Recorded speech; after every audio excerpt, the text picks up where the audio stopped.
magic? He goes, good. You would die at a desk job. And he just walked away. And I was like, I was just sitting there. I was like, you're probably right. I would die at a desk job. I want you to tie a knot real tight right on top of my hands, just like you were starting to tie your shoes. While she's doing that, I want you to check out that jacket, see if there's any lovely assistants, trapdoors, sharks, anything like that in there. Perfect. Is that good? Perfect, yes, that's great. Perfect. Now take one step to your left, face everybody, smile, show business. Perfect. She tied me to myself, which looks like this.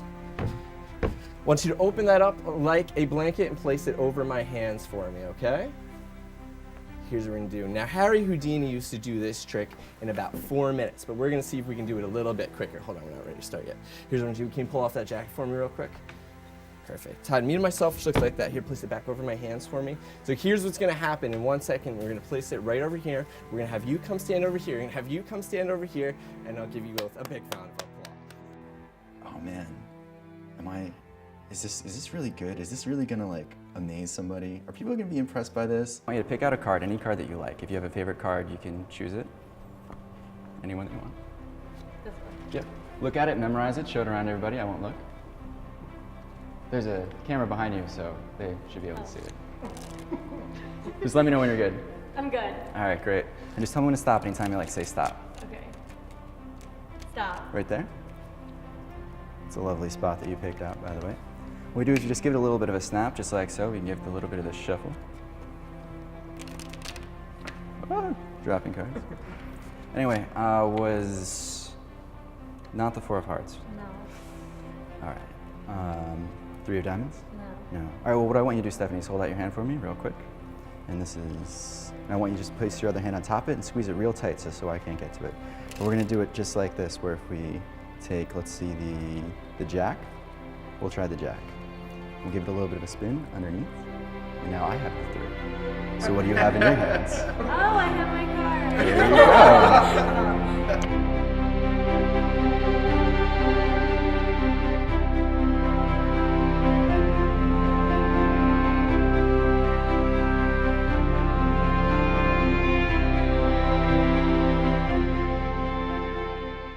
I got interested in magic when I was 8, maybe even a little bit younger. My grandmother bought my brother a magic set, and I got a bead making kit. I promptly stole the magic set and learned all the secrets, and I don't even know what happened to the bead making set. And yeah, from there I went to a magic shop. I saw some magic tricks, and it kind of like blew my mind. And from there I kind of always fell in love with magic. My dad used to go to Las Vegas every year around my birthday for a trade show. And he used to go to this place in Caesar's Palace in the Caesar's Mall. And he used to bring me back a magic trick every year. So I just remember he would usually show me the magic tricks first, and I would just sit there in awe. And I mean, I was like a really little kid at the time.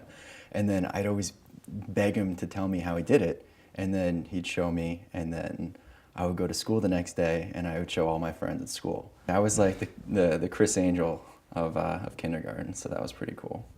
You know, I thought I was like Harry Houdini reincarnated when I was a little kid, and so I thought I was an escape artist, and I had my mom tie me to a chair, and she would leave me there, and then one day I got my first concussion because she tied me to a chair and she went to go cook dinner, and I was struggling with the chair, and I tipped the whole chair over. I fell flat on my head and got knocked down unconscious. My grandmother knew that I really liked doing magic, and she said, you know, we're having this Hadassah meeting, you know, you should come and do magic, we'll pay you. And I'm like, Grandma, you don't have to pay me, I'll just come and do magic for you anyway. So she was like, no, we'll pay you. So I went and I did this show for a bunch of senior citizens. It was, one of those things where as soon as you stand up in front of everybody, they go, I can't hear you. But no, it was really great. It was a lot of fun. I think I did some trick where, someone picked a card and then it ended up being on their back, and it was kind of like a comedy thing. I just remember at the end of the show, they gave me this check for $50. And I just looked at it and I'm like, I just got paid to do magic. This is the most amazing thing in the world. Like why are they giving me money to do this? This is like really, really awesome. So yeah, that's kind of what sparked it for me. I think the next day or maybe like next week, I went into every restaurant on the street that was like close to me, the main street, and I said, hey, I do magic. Can I come here and do magic? And then my second real performance was my neighbor down the street hired me to do a magic show for her daughter's birthday party. I think she was turning like 4 or 5, and it probably went pretty horribly. I remember I forgot like half my stuff, and I made my mom go get it, and I did the whole magic show out of a bag, out of like a plastic bag. It probably looked super professional. And I did probably like 25 minutes of magic. I didn't realize then, but I do realize now that more than half of the kids there were autistic. And one of the little girls came up to me and she was talking to me after the magic show. And I didn't realize why her mom was standing behind her crying, but it turns out that she only talks about once a year. And I guess something sparked her in the magic show, and she came up and she talked to me. And so ever since then, it's kind of been like, this is something that's, I guess, a bit more powerful than I am.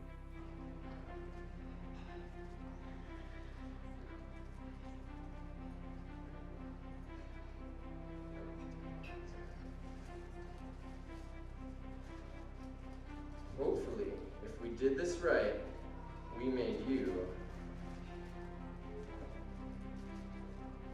a wizard's head.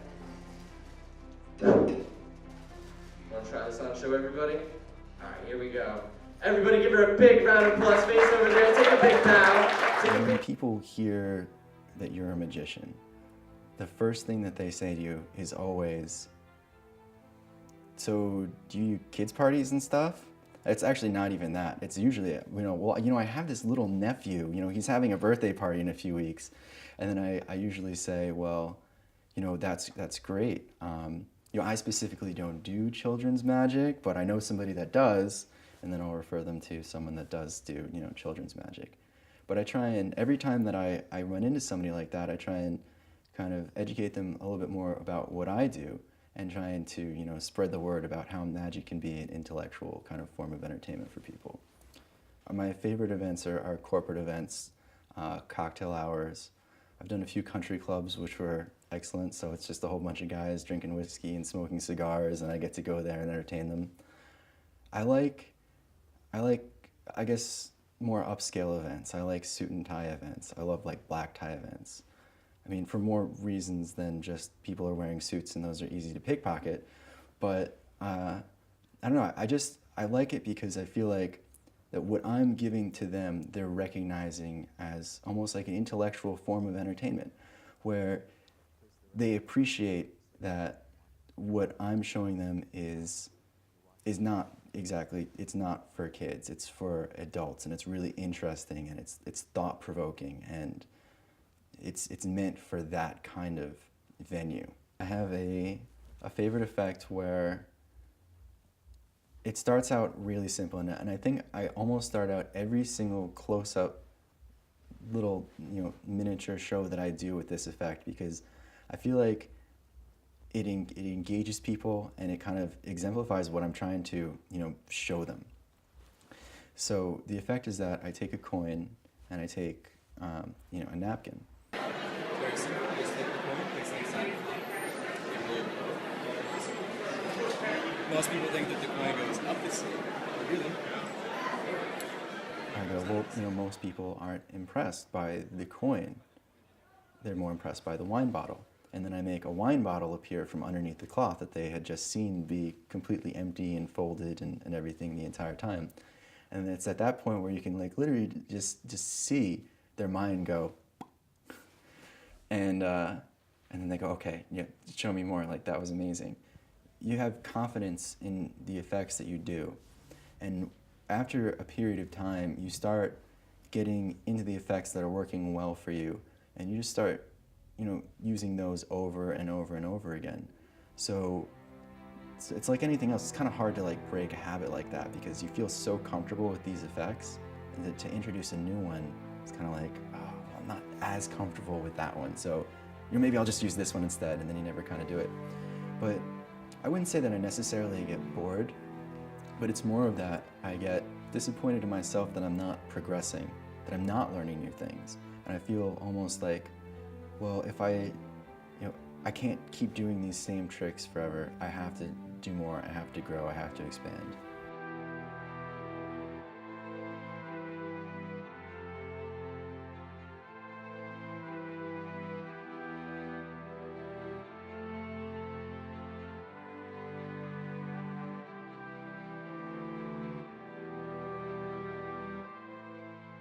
So this is a new trick that I've been working on. I think I'm gonna call it, I'm not sure what I'm gonna call it yet, but I might just call it magic.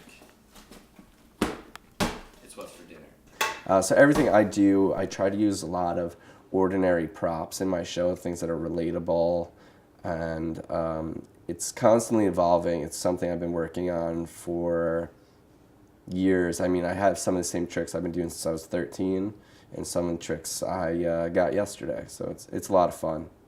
I've had some really bad shows too, though.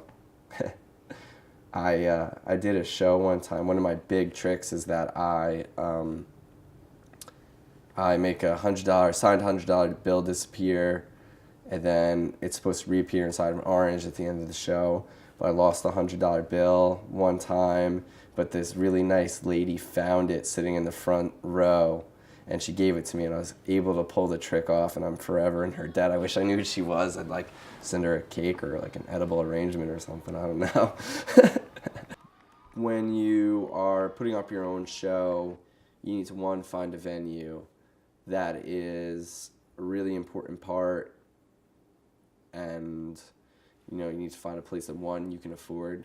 The one place I really wanted to open up a show was $5,000 a night, which is way out of my budget.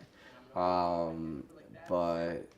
you need to find a venue that you can afford, but you also have to keep in mind that you need to promote the show properly. And like I've said, I've had shows that are really discouraging that I have been promoting myself where only 2 people show up or something like that.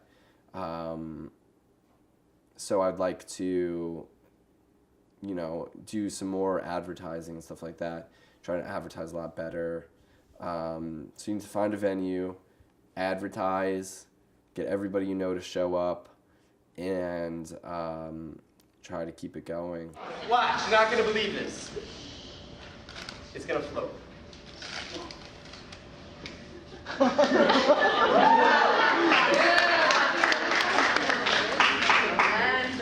You know what? This isn't such a good trick.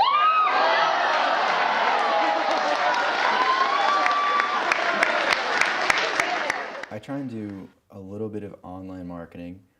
I use a few booking websites that have worked out pretty well for me. I've tried to establish like a strategy for these where, I try and differentiate myself more than everybody else, and I like that.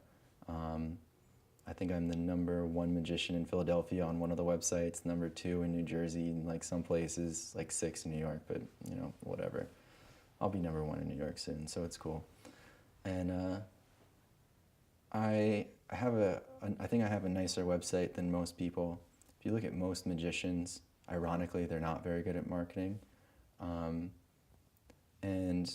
I try and have a nice website so then when people come to it and when they visit it, they go, oh, well, this person is better than, this guy's website that has like the blinking glittery lights on it and everything. So just hand out your business cards. The best way is word of mouth. Because like we talked about before, most people have this perception of magic as being, something specifically for kids. But when you go out there and you show them and you give them a live demonstration, they go, wow, this is amazing. I want this for my wedding. I want this for my cocktail hour. I want this for my anniversary party.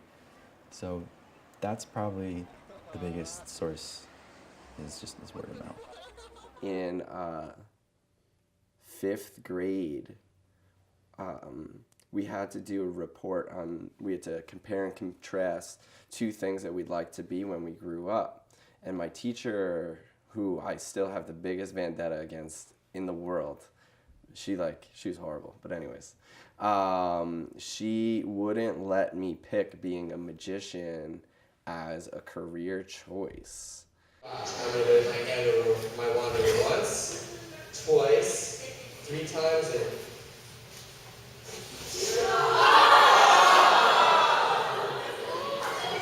My mom hates that. The reason I went to Montclair is because on the brochure it said that they had a magic club. And that's why I went, which is an excellent reason to go to a school. And there was a magic club on campus, and I think at that time I was the president of the magic club, I believe. My first day there, they had like a club fair, and the magic club was not at the club fair. They did not have a booth up because it turns out that there was only 4 members, which I don't think that you're even allowed to have a club of 4 members. And I tracked down Sam Gherman. He'd come to me at my office at the school newspaper, and he said, hey, I heard about you. I heard that you're a magician. And I'm like, yeah, like, you do magic too? He's like, yeah, I do some stuff. And I'm like, all right, cool, show me something. I showed him a trick, and I fried his mind and how he thought. Sam's an excellent magician. He knows probably so much more magic than I do. So he does something really simple, and he goes, all right, pick any card that you want. And I picked it, and he goes, okay, put it back in the deck. And I go, okay. And then he goes, you were thinking of the 6 of hearts.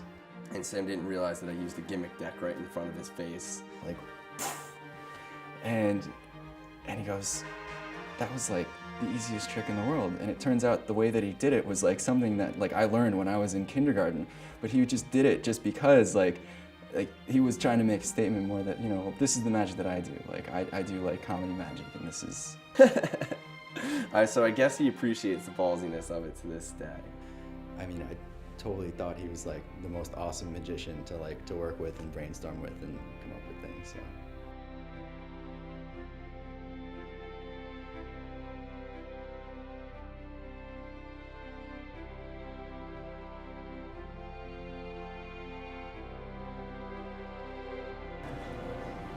Obviously, most magicians aren't as supportive as we are of success, of each other's success.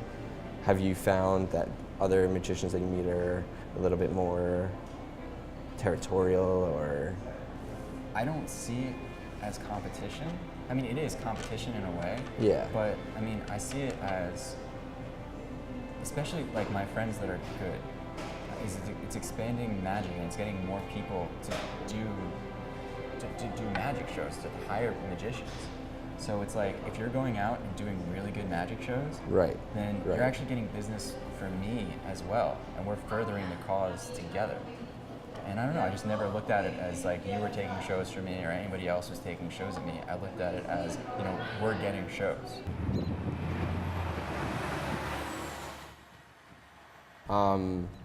So while we were your junior year, your senior year, my junior year Yeah. of college, we decided that we were going to start up a show about 10 minutes away from here at a restaurant who had a private room in the back called Pianos.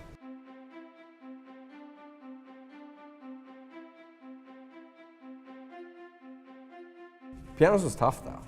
It was. I mean, originally, I thought about pianos as a way to kind of get ourselves out there and have a show. And this was kind of our first experience at getting people to come in instead of people, I guess, like contacting us more to do magic. So I thought that it would be kind of cool to have a talent showcase. Right. And I talked with Seth, and we all talked this over. It was like everybody's like idea like together to put on this show, and it was like, thought it was a great idea to do this. It would be no problem. Everybody loves magic, obviously. Obviously. And wants to pay to go see it. Exactly. Some people that you've never heard of before. So we got this together, and it turned out for most of the shows, even with the massive amount of firing that we did, we ended up only getting like friends and family for the most part to go, and a few random strangers kind of coming. Yeah, it was tough.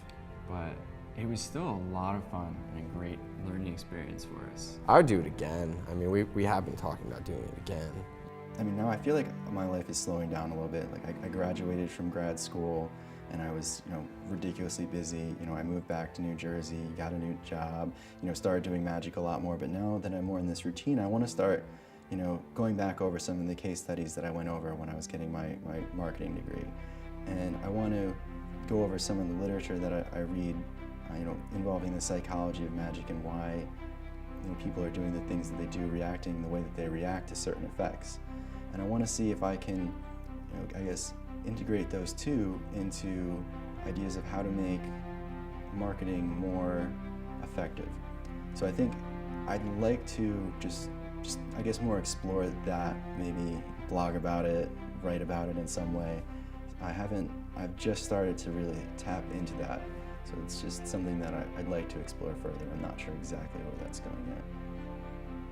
Maybe I'll start a new magic guerrilla marketing company. It's something, ultimately, what I would like to do is to have my own running show in the city somewhere at a theater.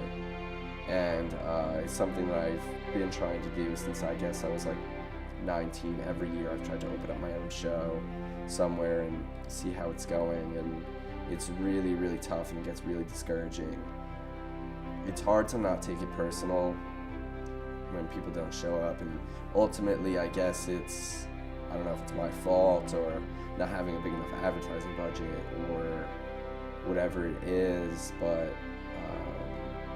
I go, but it's something that I really want to do, so I kind of kept at it. Pretty stubborn person, so I guess it works out.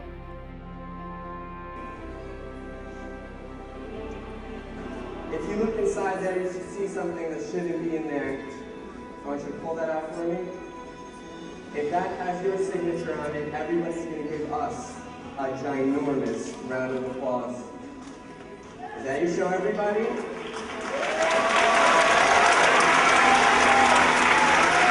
See that, guys? You can make your way back to your seat. All right, guys, we're ready to set. Enjoy the rest of the show, guys.